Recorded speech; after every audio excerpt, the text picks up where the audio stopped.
class, how are you? I have been reading along with your week 3 discussions, and I just wanted to touch base with you before we have a graded assignment.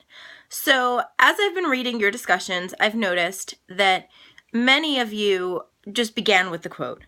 And I realized I didn't give you any type of instructions about that. So, that's fine that that's how you did it this time. But I want to talk to you now about how to use a quote in a meaningful way so that you don't do this for the graded assignment.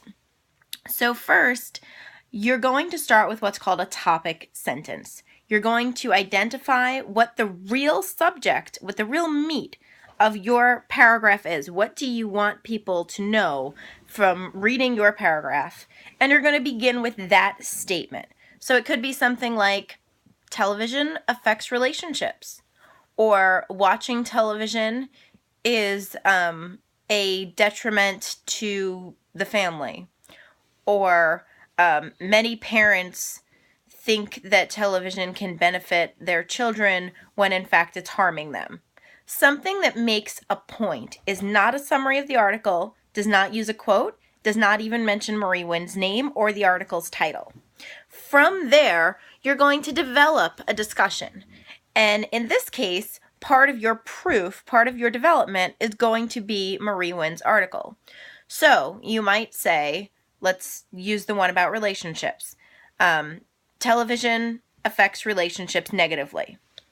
From there, you're going to frame a quote.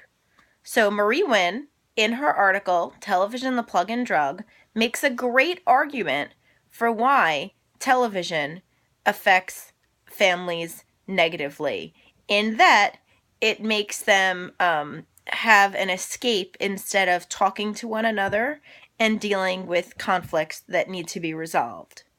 That is your lead-in into your quote. That's not the summary of the quote. Now you have two options.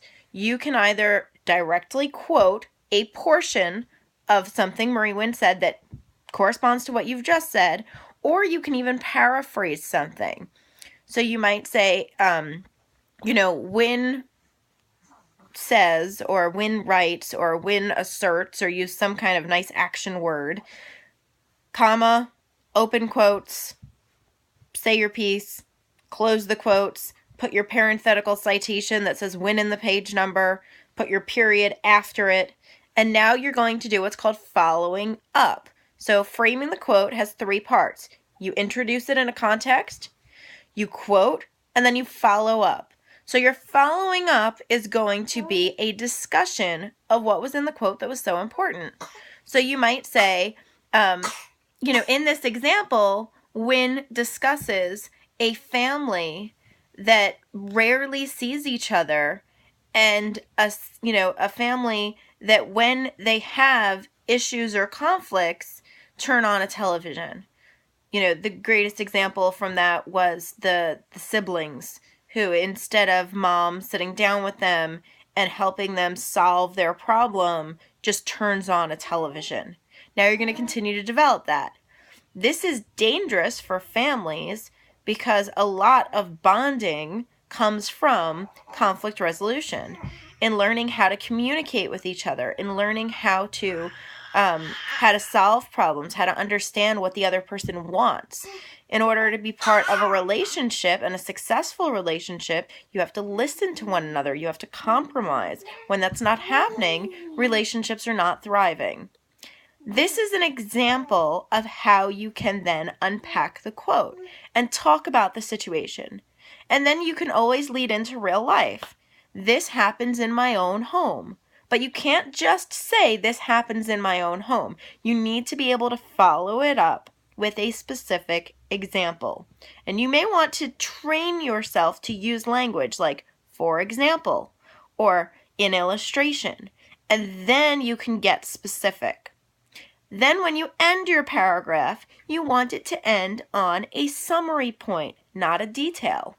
So an example of a summary point would be saying,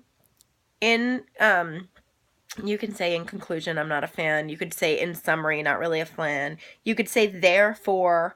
You can say consequently. You can use words like that show you're coming to an end, or you're using all this information to draw a conclusion. And you might say something like, therefore, the television really is detrimental in the developing of family relationships. And that works. Okay, I hope this was helpful. I'm looking forward to reading your work. Bye.